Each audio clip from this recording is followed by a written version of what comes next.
Caminho, Verdade e Vida. Capítulo 9. Reuniões cristãs.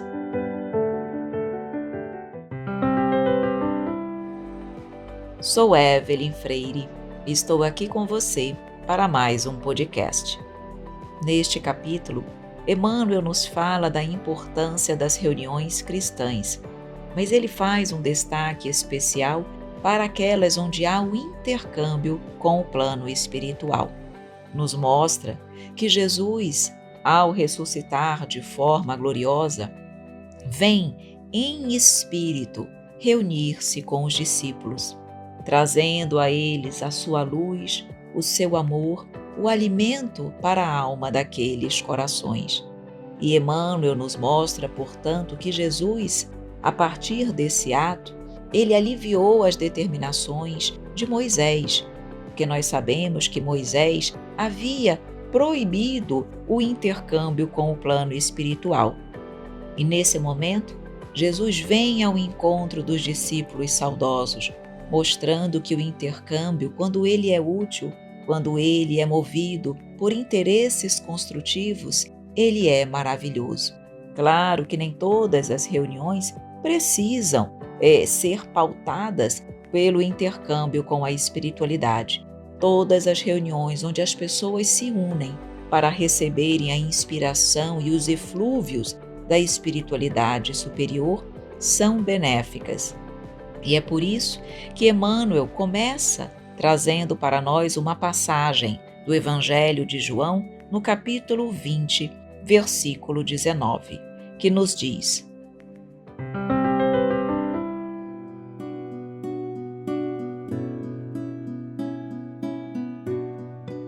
Chegada, pois, a tarde daquele dia, o primeiro da semana, e cerradas as portas da casa onde os discípulos, com medo dos judeus, se tinham ajuntado, chegou Jesus e pôs-se no meio deles e disse-lhes: Paz seja convosco.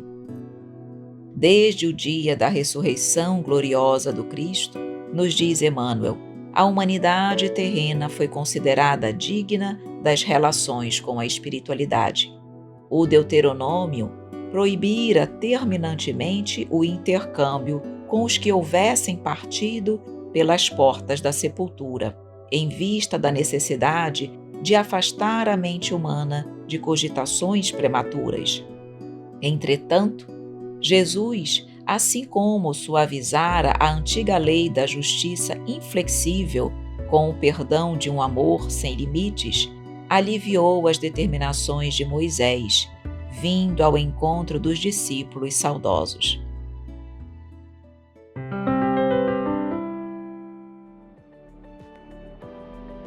Percebamos aqui, queridos amigos, como Jesus realmente é maravilhoso. Ele não precisou, com palavras, questionar ou mesmo aliviar as determinações de Moisés. Ele, com o seu exemplo, veio ao encontro dos discípulos e mostrou que essas reuniões cristãs, quando elas têm um fim útil, construtivo, positivo, elas são sim benéficas. Nós já sabemos que Moisés tinha um motivo real para proibir este intercâmbio, porque em sua época as pessoas utilizavam o intercâmbio com o plano espiritual para curiosidade, para a satisfação das suas necessidades pessoais, para previsões de futuro, para a solução de problemas do mundo cotidiano. E não é para isso que servem as comunicações com o plano espiritual. Elas precisam ter uma finalidade mais útil, mais construtiva. Ela é utilizada para a caridade, para o amparo, para o auxílio. E é exatamente isso que hoje nós percebemos e aprendemos com a doutrina espírita, que a mediunidade e esse intercâmbio deve ser utilizado para o amparo e para a caridade àqueles que necessitam. Emmanuel, ainda trazendo as suas reflexões, diz para nós: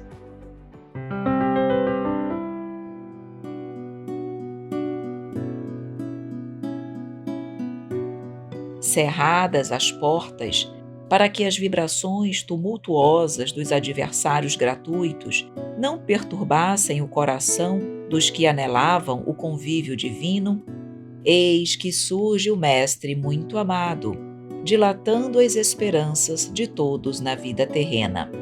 Desde essa hora inolvidável, estava instituído o movimento de troca entre o mundo visível e o invisível. A família cristã, em seus vários departamentos, jamais passaria sem o doce alimento de suas reuniões carinhosas e íntimas.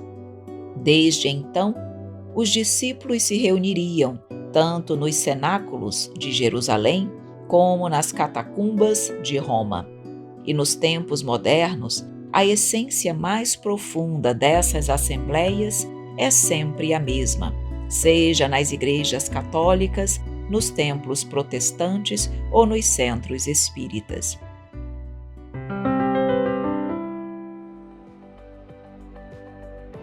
E nós percebemos, portanto, aqui, ao dizer que, cerradas as portas, as vibrações dos adversários não perturbariam o coração daqueles que buscam o anelo do convívio divino, nós podemos entender isso também da seguinte forma: nós precisamos cerrar as portas do nosso coração para a maldade, para tudo aquilo que é negativo, para as vibrações, para os pensamentos inferiores.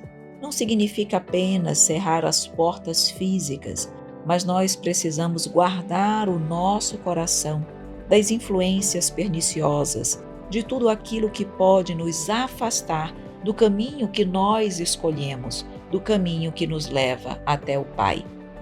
Quando nós realmente, verdadeiramente nos reunimos com esse objetivo construtivo, estejamos nós na Igreja Católica, nos templos protestantes, no Espiritismo, no Budismo, não importa a religião em si, porque tudo depende dos nossos sentimentos, dos nossos pensamentos mais íntimos, daquilo que verdadeiramente fala o nosso coração.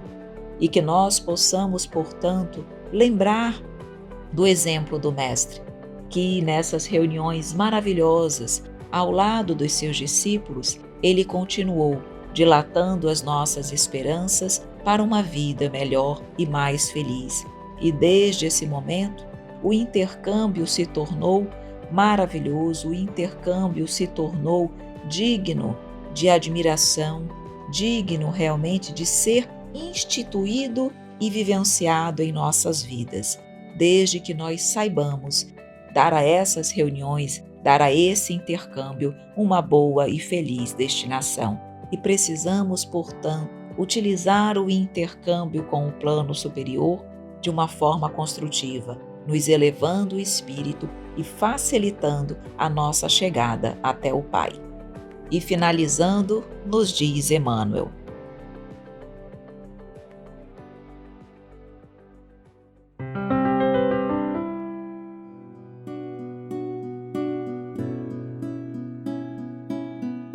o objetivo é um só: procurar a influenciação dos planos superiores, com a diferença de que nos ambientes espiritistas a alma pode saciar-se com mais abundância em voos mais altos, por se conservar afastada de certos prejuízos do dogmatismo e do sacerdócio organizado.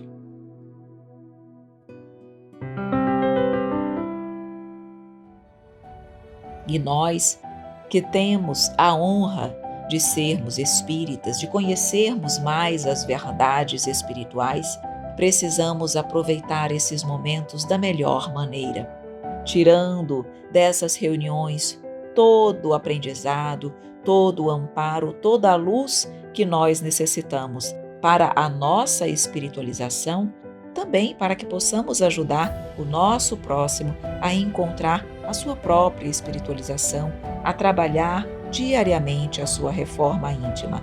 Somos agraciados com tantas verdades espirituais e precisamos, queridos amigos, acima de tudo, vivenciá-las verdadeiramente, não apenas tendo conhecimento, mas aplicando-as em nossas vidas. Vamos, assim, fazer então da caridade o nosso lema. Muito obrigada, querido amigo, pela sua presença e até o nosso próximo podcast.